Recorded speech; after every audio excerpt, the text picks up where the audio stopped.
Thanks, everybody. Thanks for coming. So, hey, we're going to do networking, and we're took the spin or twist on it that we're going to talk about visibility in our 3 sessions today. My name is John Newenberg, and I'm going to focus on presentations. Okay? That's what if that's what you're here for, you're in the right room. Doesn't matter whether you're going to make a presentation at a Fortune 500 company, your B&I 6 or 10-minute talk. What you're really wanting to do is to get your audience to understand why you're excited, sad, optimistic, or whatever it is you're feeling, because you want them to accept those feelings. You want to make the sale. Is that about right? So what we want to do today is learn how to make powerful presentations that impact your audience, because after all, the only reason you want to make a speech is to... Does anybody doubt that Frank wants to change the world? Everybody agree that he's an awesome speaker? And that he believes in this motto that we're here to change the world. Is that about right? So that's what I want to do today. I want to change the world! Ever seen a lousy presentation? Yes. Rhetorical question, dumb question. So now's the time for a... Come on, this is a revival! Thank you. Thank you very much. The audience participation part. But first, let me just take, if you want a copy of the presentation, go to this website. You can take a photo of this. Justin in the back of the room is recording not just this presentation, but all 3 of ours. All 3 of us in our respective sites are going to have the presentation available, so it's easy. You don't have to worry about making notes and that kind of thing. And I'm going to ask you for your email address, so that's the only price you got to pay if you want to get a copy of the presentation. Okay, so is that a fair deal? Yeah. Okay, awesome. Laura just did an awesome introduction to me, so I'm going to skip through this part real quick because it basically just says all of that. Again, there's lots more information, and a lot of people on LinkedIn have given me endorsements, which I'm grateful for. And so here's a little bit of social proof that others, apart from Laura and me, think that I'm okay as well. And there's lots of testimonials on my website if you want to have a look at that. So let's have a presentation makeover. That's why we came here. 95% of presentation sucks. Who agrees with that? You know what? I'm exaggerating. I'm sorry, I'm exaggerating just a little. Yeah, it's about 99%. Who would agree with that? Yeah, that's right. So why? Because presentations are boring. They're mostly bullet points. Can you see the difference? Anybody remember a Bill Gates presentation? Anybody seen a Bill Gates presentation? How many people have seen a Steve Jobs presentation? How many people went to YouTube to look for the thing? Why is that? It's because PowerPoint was invented by the engineers on one side of that screen to talk to the creative, the marketing people on the other side of the screen, and the two have never figured out how to make the thing work. See what I'm saying? So today, I really am going to make the world a better place. That's my goal for us here today. We're going to make the world a better place. And this guy is John Medina. He wrote an awesome book, and it's called Brain Rules. Pick it up. I'm going to offer you an example of it. And we're not going to do all 12 of the rules. We're only going to do 2 of the rules. And so brain rule number 4 is we don't pay attention to boring things. Okay, I know. You got up at 5:30 in the morning this morning, and I came to hear this. We don't pay attention to boring things. Well, let me explain how this happened. 200,000 years ago is about when we evolved from apes and became more or less modernly correct about 200,000 years ago, behaviorally about 50,000 years ago, and we invented writing about 6,000 years ago, so 4,000 BC. So why this matters is most of our lives, most of mankind's time, all we ever worried about is that saber-toothed tiger going to kill me? Or that person or thing looks attractive, can I mate with it? And so our brain is hardwired for 194,000 years to think that way. So we don't pay attention to boring things, so unless you're a saber-toothed tiger doing a presentation, I'm not going to pay attention. So how do we get around that? Why do some ideas stick and others don't? It's stories. Stories is the answer. Because facts tell, stories sell. Let me just unpack that for a minute. We know about stories even when we're kids. The 3rd word, apparently, we learn after mom and dad is story. How many of you? This man's from New York. Story. So, how many people have kids that are like 5, 6 years old? How many times have they seen Dora the Explorer? Hundreds. Hundreds, right? How does that happen? How can they do that? Look at these kids. How old are those kids? Maybe a year, would you agree? About a year old. Can they walk or talk? Not very well, but can they express emotion? Can they tell their story? Pretty much, huh? I don't know what that one on the left is thinking, but it's pretty clear that it's upset, or he's upset. You know, indigenous peoples throughout the world, these ones are Aboriginals in Australia, but on the West Coast, here on the West Coast, in Africa, everywhere around the world, throughout mankind, 200,000 years, they've been communicating through, and their histories are told through, through their art and through their stories, right? So why does that matter? It's because facts reside in the left side of our brain. The logic side, this is not for loser, logic side of the brain, the little minot. So facts reside in the left side of our brain, and the right side of our brain is where all the emotions hang out. So if you want your facts to stick, you got to attach them to a emotion, and the best way to do that is with a story. You're getting with it. We're getting it. Yeah, so that's why stories matter so much, because they hook us to the memories. They hook us to the memories. And so if you want to be memorable, you have to tell stories. So stories have 5 beats. Think about a typical movie story. There's something that sets up the movie. Something happens, the incident, the premise of the movie takes place. We start rising in action. We can feel the music rise. We can feel our skin tingle. You know, the crescendo is starting to happen. Then, oh my God, something changed. And we move in a new direction. And that all comes together with a resolution, or the end of the story, and the happily ever after. And in business, what we want to do is the thing called the CTA, and Allison knows what that is. Your call to action. What do you want people to do as a result of your presentation, as a result of your demonstration? You want them to take some action. So you can do this whether that's 5 minutes or 45 minutes. You can tell the same story in 5 or 45, depending on how much time you've got. So here's a guy, and all he was asked to do is give the commencement address at the 2005 Stanford University. We're talking major university. And here's how he starts. Today, I'm going to tell you 3 stories from my life. No big deal, just 3 stories. Wow. The first is about connecting the dots. The second is about love and loss. And the third is about death.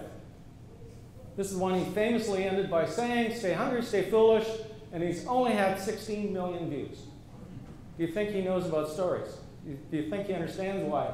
How about this guy? We celebrate the birth of Jesus on Christmas Day. The wisdom is old. The Quran is old. The Bible is old. It's the greatest story ever told. He's only got 12 Grammys and 100 million in album sales, so he knows something about the power of stories as well.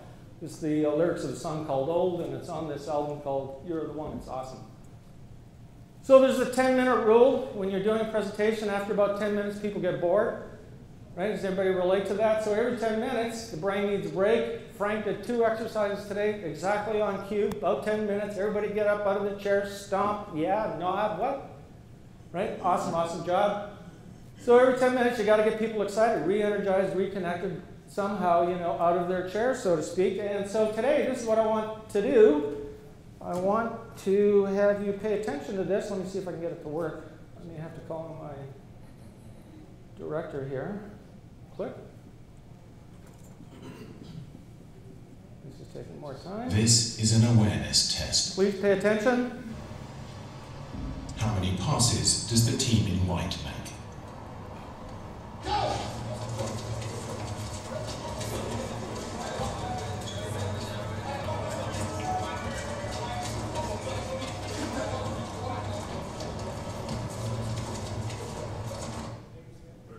The answer 13, perfect. is 13. But did you see the moonwalking bear?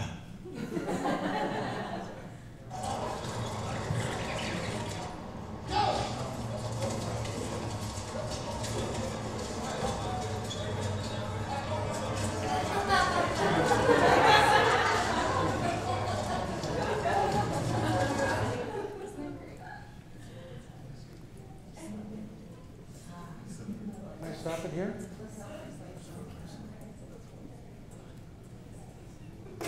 Look out for cyclists, which isn't really my point here. I am trying to get this thing to move forward, so excuse me for a second.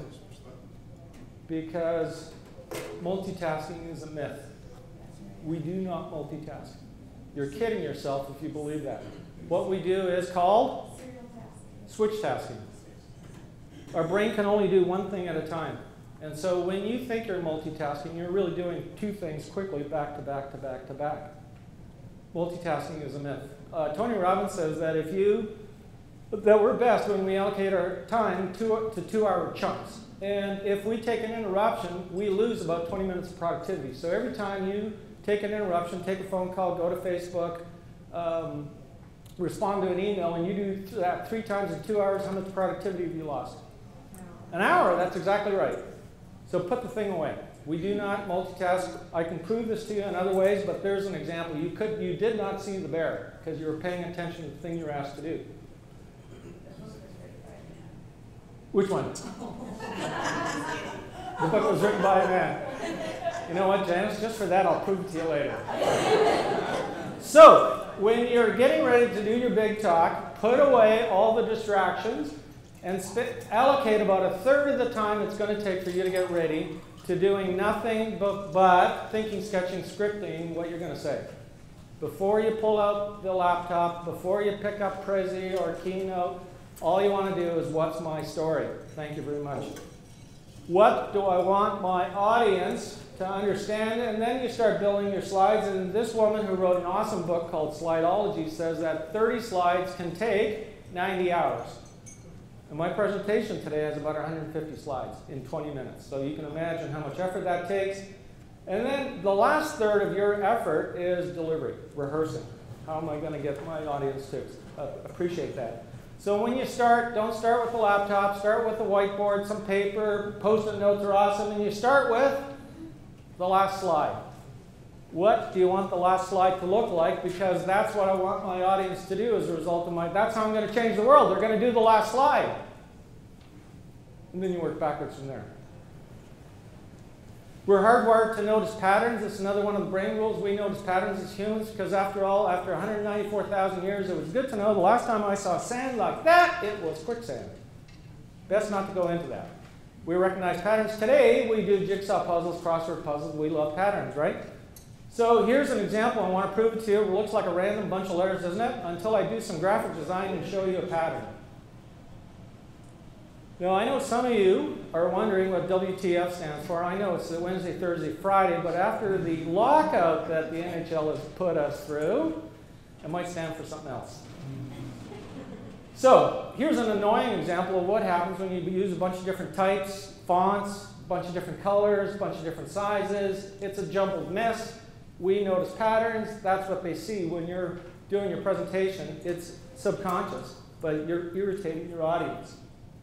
So patterns matter. They're not called graphic decorators. They're called graphic designers. And so when you're putting together your presentation, you want to design.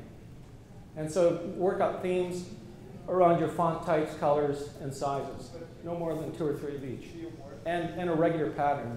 That's the font size for my headlines, my subs, my third points.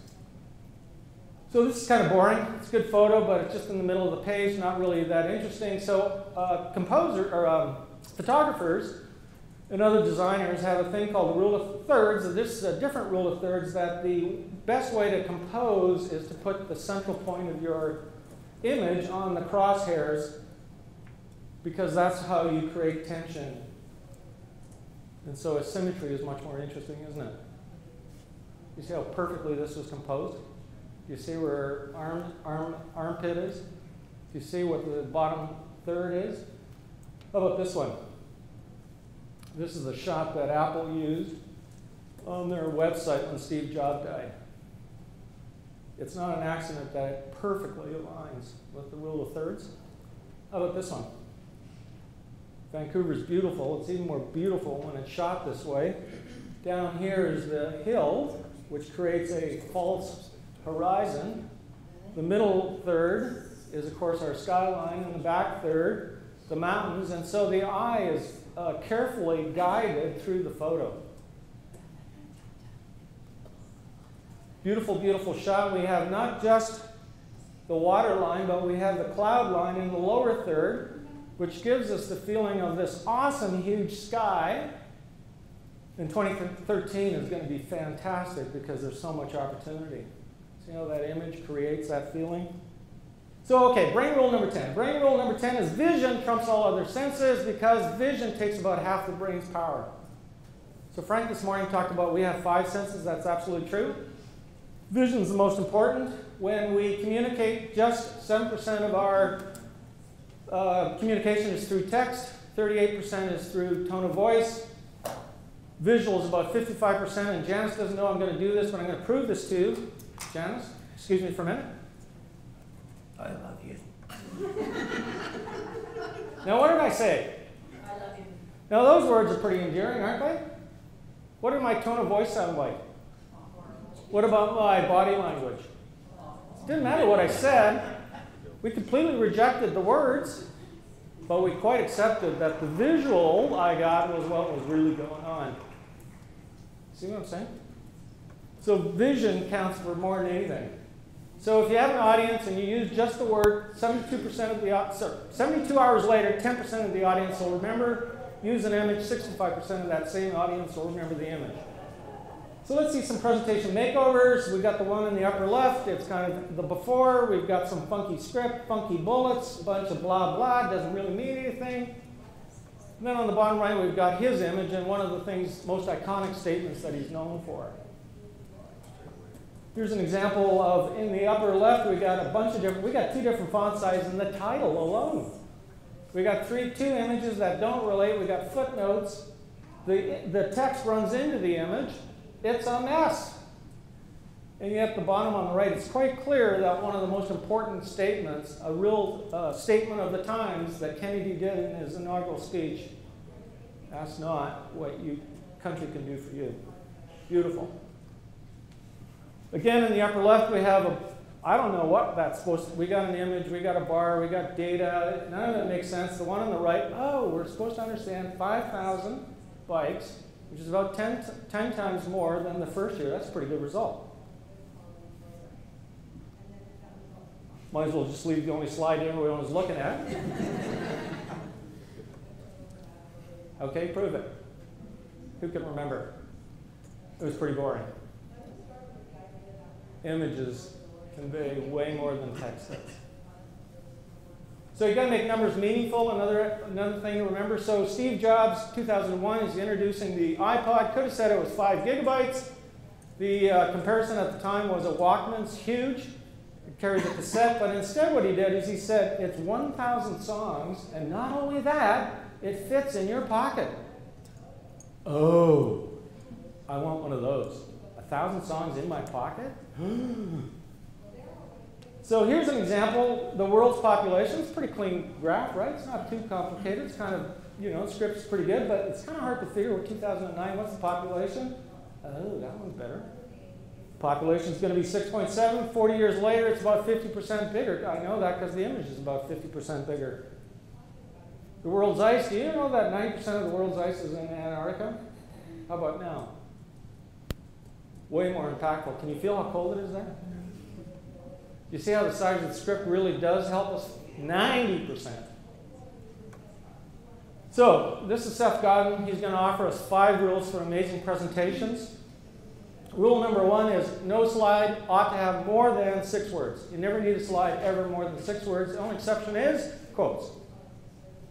And never less than 30-point font. Here's an example. This is a real slide that was presented to the military chiefs of staffs of the U.S. military, and they were trying to figure out what that meant. It has to do with the Afghanistan war. And this general said, when we figure out that slide, we'll figure out the war. The slide's more complicated than the war. So that's 30-point at the top. That's 12-point at the bottom. Can you see what the problem is? If you don't like this rule, here's the other rule. Take the eldest person's age in the room. I'm going to guess there's someone at least who's 60. Divide by 2. That's your smallest font size, if you wanted to read. Got it? 30. So no cheesy images or sound effects. Who has an office photo that looks like that one? Anybody? Does it look real? No? So if you're going to use an image, you might as well make it look realistic. Except this guy from South Park, he can have all the cheesy poofs he wants. So notice all spins or crazy transitions.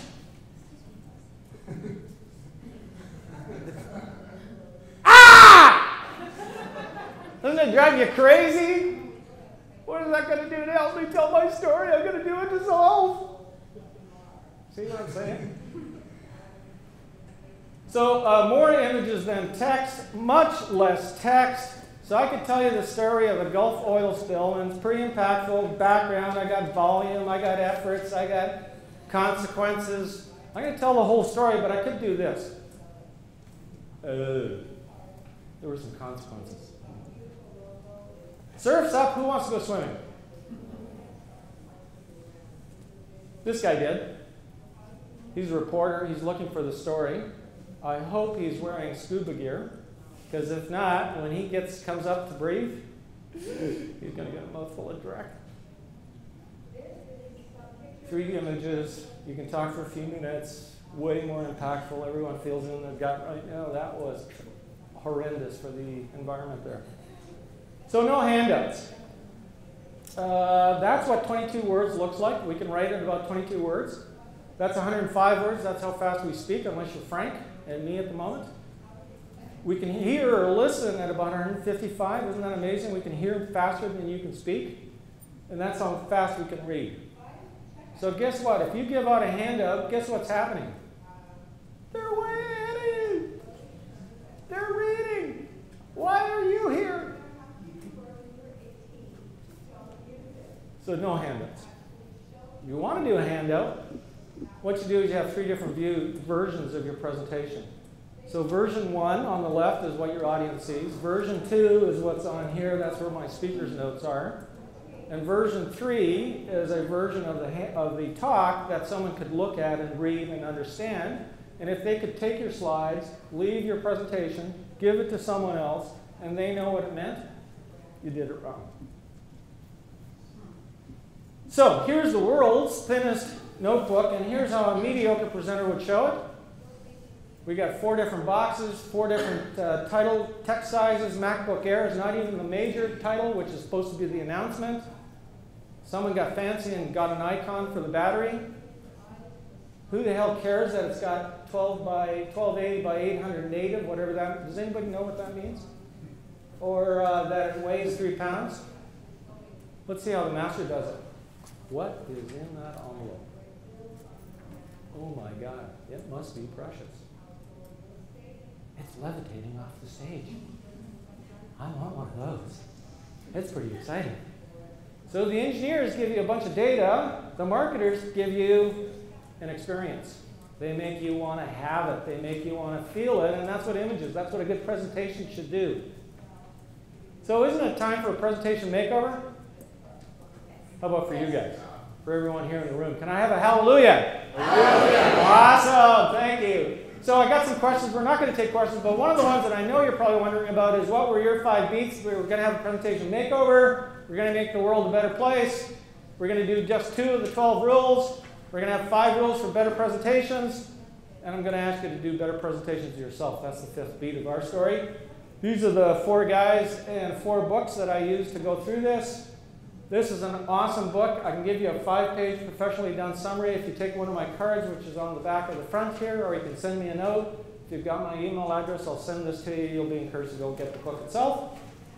I'd love to sit down with you and see if you guys qualify for a complimentary coaching session, and not just on presentations. I'm happy to do it, but I'm a business coach. I work on all things to do with small business.